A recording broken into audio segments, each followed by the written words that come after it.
صباح الخير. اهلا وسهلا بحضراتكم. معاكم دكتور امين محمد. النهارده عايزين نعرض فكره عن ازاي ننمي ثقافه السلامه والصحه المهنيه عند المجتمع ككل، مش شرط بس العاملين في شركه او في اي مكان. السلامه والصحه المهنيه موضوع مهم جدا جدا، واصبح في الاونه الاخيره شماعه بنرفع عليه كل الحوادث اللي بتحصل. بنشوف في الميديا، بنقرا في صفحات الحوادث ان حريق مصنع حصل بسبب الامن الصناعي، حريق مدرسه، حريق كليه، حريق مكتبه، وتقدر من الحوادث الكتير اللي بتحصل. اصابات كتير للعاملين، اصابات كتير بتحصل في البيوت نتيجه لحوادث المنزل، اصابات كتير بتحصل في النوادي والحدائق العامه. النهارده انا عايزه اتكلم حضراتكم باسلوب واقعي شويه، يعني ايه سلامه وصحه مهنيه، يعني ايه امن صناعي، ازاي يبقى عندنا ثقافه ان احنا نتبع احتياطات السلامه. السلامه والصحه المهنيه او الامن الصناعي ظهرت بعد الحرب العالميه الثانيه، بعد ما بقى في مصانع كتير وناس خرجت، فاصبح في اصابات كتير جدا، اصبح في حوادث كتير بتحصل، في نسبه فقد عاليه في راس المال البشري وايضا الموارد. فبدا يظهر ما يسمى ازاي ننمي احتياطات الوقايه لدى العاملين عشان نقلل الحاجات دي. بدا يظهر مسمى اسمه الامن الصناعي. بعد كده الناس اعترضت، قالت هو السلامه في المصانع بس؟ ده في مستشفيات، في منشآت تعليميه، في حدائق، في اسانسير، في حوادث سيارات، في اصابات بتحصل مثلا في المصايف.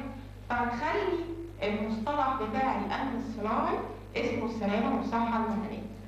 ومن هنا جه مصطلح السلامه والصحه المهنيه. بقى 10 سنين دلوقتي بنستخدم المصطلح ده، وللاسف بقى 10 سنين دلوقتي ما حدش عارف حاجه برضه عن السلامه والصحه المهنيه اكسبت ما عدا العمال في المصانع والشركات. هم بس المختصين بالموضوع ده. كم منا واحد قاعد كده شاف موقف في الطوارئ وعارف يعمل اسعافات اوليه؟ مفيش. كم واحد فينا عارف يتصرف اثناء لا قدر الله انفجار انبوبه؟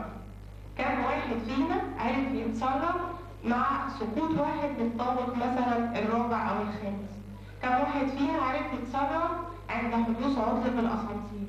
كم واحد فينا عارف يتصرف لما مثلا شاف حريق في مصنع او حريق اقرب حاجه حصلت مدينه نصر، حريق مدينه نصر قاعه المؤتمرات؟ كلنا كنا واقفين نتفرج مش عارفين نعمل اي حاجه، والاخبار بتجيب لنا شريط صغير كده اسمه الامن الصناعي. احنا دلوقتي جايين نعرض فكره احنا طبقناها بالفعل على بعض الجامعات وبعض طلاب المدارس والمصانع ايضا، ثقافه السلامه والصحه المهنيه ازاي تنتشر في المجتمع المصري. واحنا دلوقتي داخلين على مؤتمر اقتصادي وفي تنميه، لابد ان احنا ايضا نغير نفسنا ونبقى اوير جدا بالحاجه دي. ما ينفعش ان احنا نبص للموضوع ده اكنه رفاهيه او كماليات، لكن السلامه والصحه المهنيه اسلوب لازم يصبح عاده. زي ما حضرتك تصحى الصبح تتوضا وتصلي، تغسل سنانك، تفطر، لازم تبقى عندك احتياطات موجوده للسلامه. الصراحه احنا هنعرض دلوقتي برزنتيشن عباره عن 14 سلايد. بعد كده هنعرض فيلم فيديو صغير كرتوني عن شخصيه عالميه كرتونيه اسمها نابو. نابو دي شخصيه كرتونيه بتبين لحضرتك احتياطات السلامه في بيئه العمل عموما، سواء في المكتب، سواء في المدرسه، سواء في المصنع، سواء في التعامل مع المواد الكيميائيه. كل الحاجات دي هتبان لحضرتك دلوقتي بعد ما اشرح البرزنتيشن في الفيديو. اول حاجه معانا ان احنا نحدد هدفنا، احنا عايزين ايه بالظبط، نحدد احتياجات كل فئه في المجتمع. تحديد الاحتياجات دي دايما مصطلح بنسمعه، عايز احدد احتياجات، ولكن للاسف احنا عندنا كتير جدا مصطلحات منطقيه مش عارفين يعني ايه معناها. انا هدي لحضرتك مثال صغير كده من خلاله تعرف يعني ايه تحديد الهدف.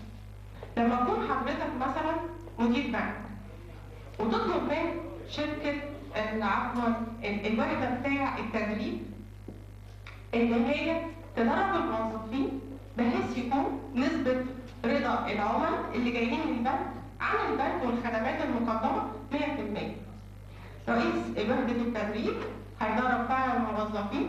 نزل رئيس البنك وزع استبيان على حضراتكم كده انتوا العملاء بتوع البنك عشان يشوف نسبه الرضا طلعت 60%. اصبح في فجوه ما بين الاداء اللي انا مخطط له كبنك والاداء الفعلي اللي هو كام؟ 60%. الفجوه دي 40%. هي دي تحديد الاحتياجات. طيب انا بحدد احتياجي ده ازاي؟ يعني الفجوه دي راجعه لايه؟ ممكن يكون عند حضرتك نقص في المعرفه. يعني ايه في المعرفه؟ حضرتك وانت صغير تدخل المدرسه، بعد كده بتدخل الجامعه، بعد كده بيبقى عندك خبرات شخصيه، بعد كده بتمارس حاجات بنفسك، كل دي معلومات متراكمه في ذهن حضرتك كده. دي اسمها المعرفه عبر مراحل حياتك كلها. بتيجي من التعليم، بتيجي من التعلم، وفي فرق بين التعليم والتعلم. بتيجي من التدريب، بتيجي من الخبره، بتيجي من الممارسه الشخصيه. طيب ممكن تكون الفجوه دي برضه راجعه لايه؟ المهاره. يعني ايه المهاره؟ كتير مننا ما يعرفش ان المهاره مهاره ذهنيه وحركيه. كلنا فاكرين ان المهاره مهاره بدنيه فقط، يعني فك وتركيب، نلعب لعبه معينه بتقنيه معينه، لكن المهاره ايضا ممكن تكون ذهنيه. يعني العامل اللي قاعد في الاسانسير ده بيجي حضرتك تطلع الدور الرابع يقول لك لا الاسانسير هيقف في الدور الثاني، وبعدين منين؟ هو عنده مهاره ذهنيه اصبح في دماغه ما بين صوت الموتور اللي بيعطل وصوت الموتور اللي ماشي سليم، وعارف هيقف في الدور الكام. دي مهاره ذهنيه. حضرتك وانت بتكتب ريبورت او تقرير دي مهاره ذهنيه. عندك اسلوب حلو جدا ان انت تحل مشكله، دي مهاره ذهنيه. عندك مهاره في الالقاء وفي الخطاب، دي مهاره ذهنيه.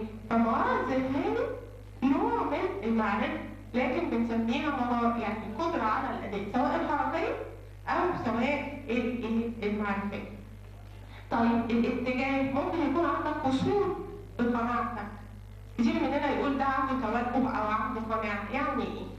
الاتجاه ده يا جماعه يعني انا مثلا من وانا صغير اتربيت ان انا اشوف الشخص الطويل الاسمر المليان شويه ده قوي، والعكس صحيح. لما اشوف واحد لون بشرته فاتحه وقصير ورفيع هقول عليه ضعيف. دي قناعه. دي اسمها القناعه، يعني اتجاه مترسب بالعقل الباطن.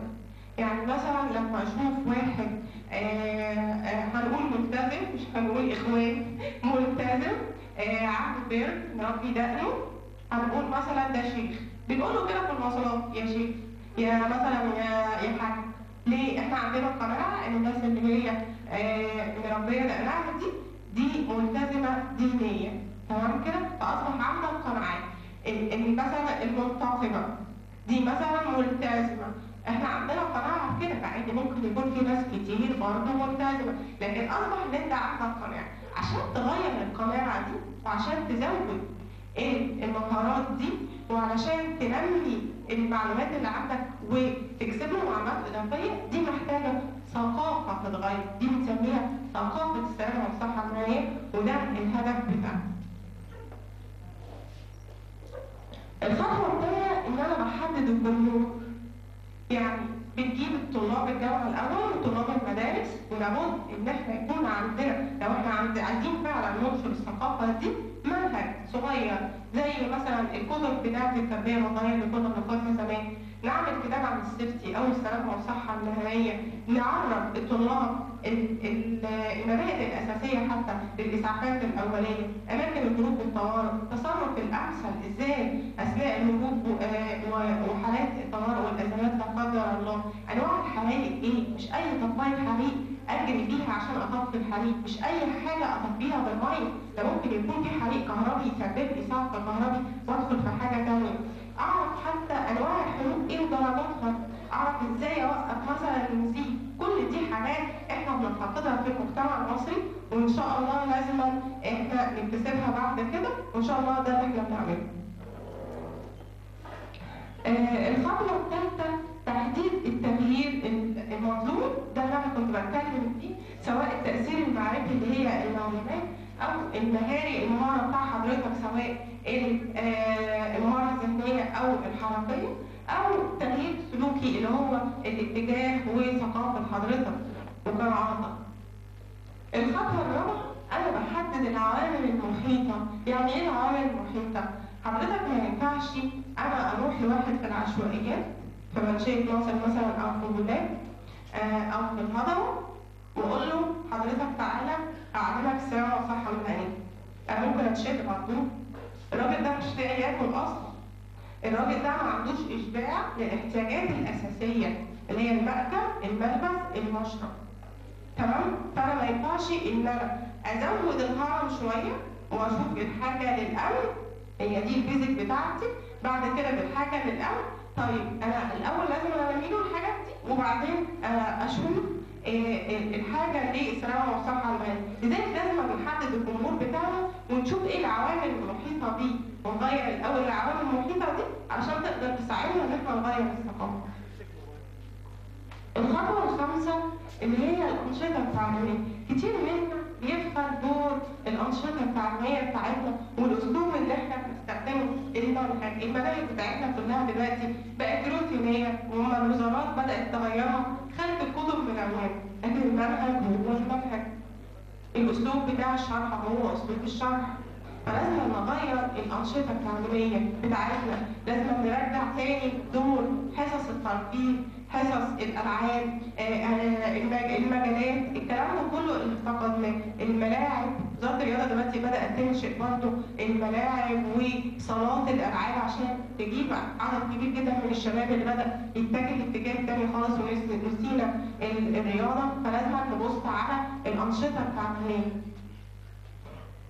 الخطوه السادسه ان انا اركز على المضمون الاعلامي.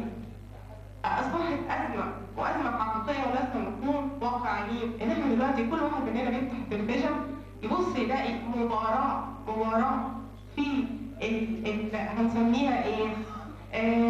مش عارفه اسميها حاجه صراحه، مصطلح ان كل مذيع بيتحدى المذيع في القناه الثانيه ان هو يوصل لك طاقه سلبيه. كلنا دلوقتي بنتكلم في السياسه، مفيش ولا برنامج تماما اصبح بيديك طاقه ايجابيه. 24 ساعه سياسه، كل الناس بقت بتتكلم في السياسه، كل الفئات المجتمع بقت بتتكلم في السياسه. انت حضرتك بتفتح التلفزيون عشان بس تتفرج على السياسه فقط.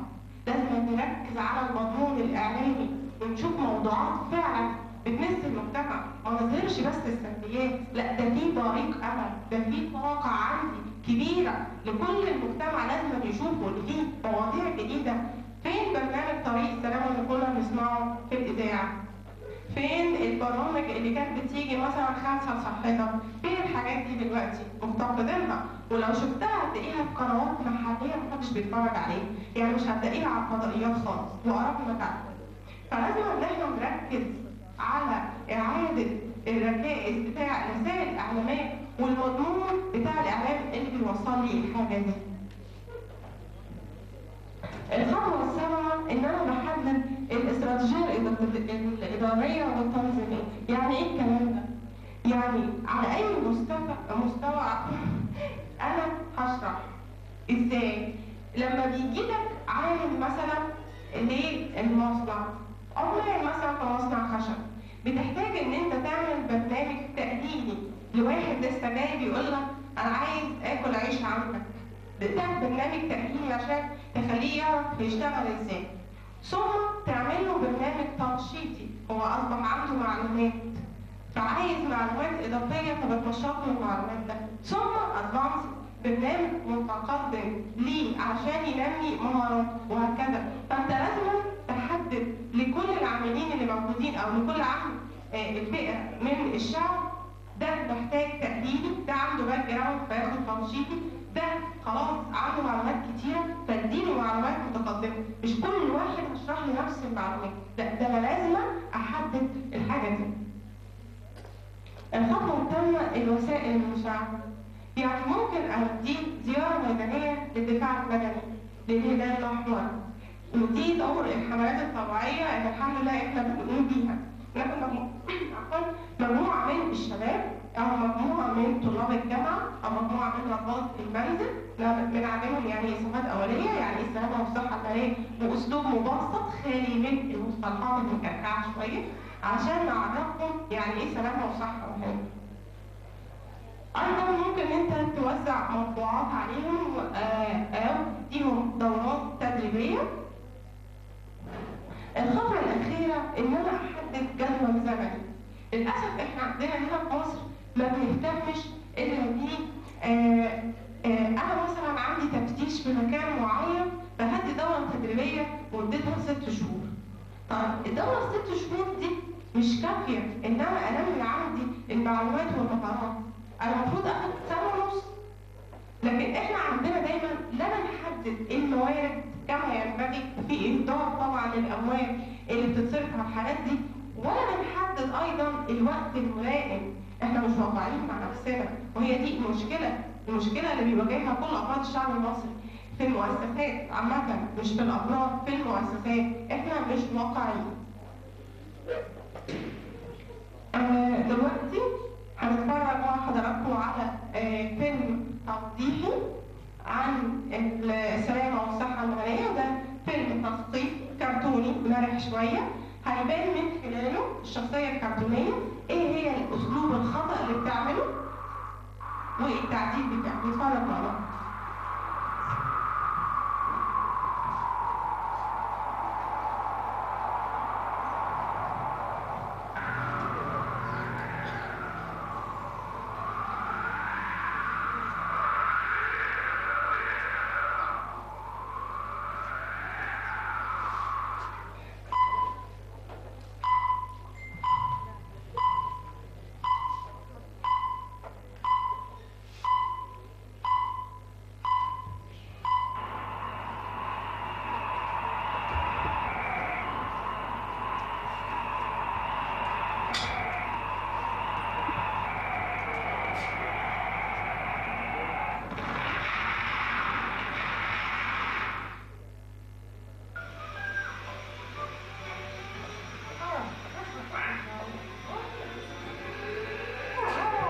دي انواع بتستخدم في بيئه العمل، وهنا بيوضح لي ان العامل شايف ان في خطر للدروس اللي ممكن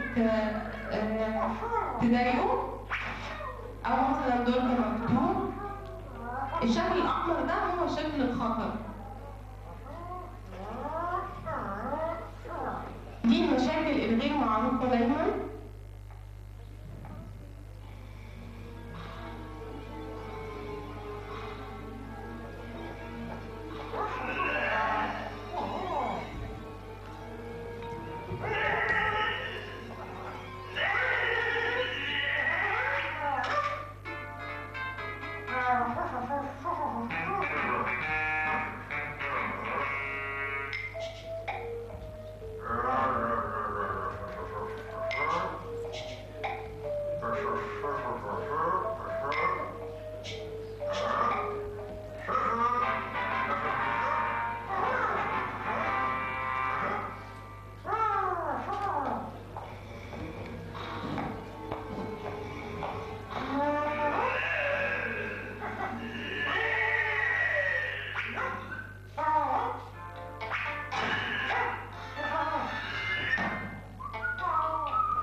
شكرا جزيلا لحضراتكم، واتمنى ان انتم تكونوا استمتعتوا بالعرض التوظيفي.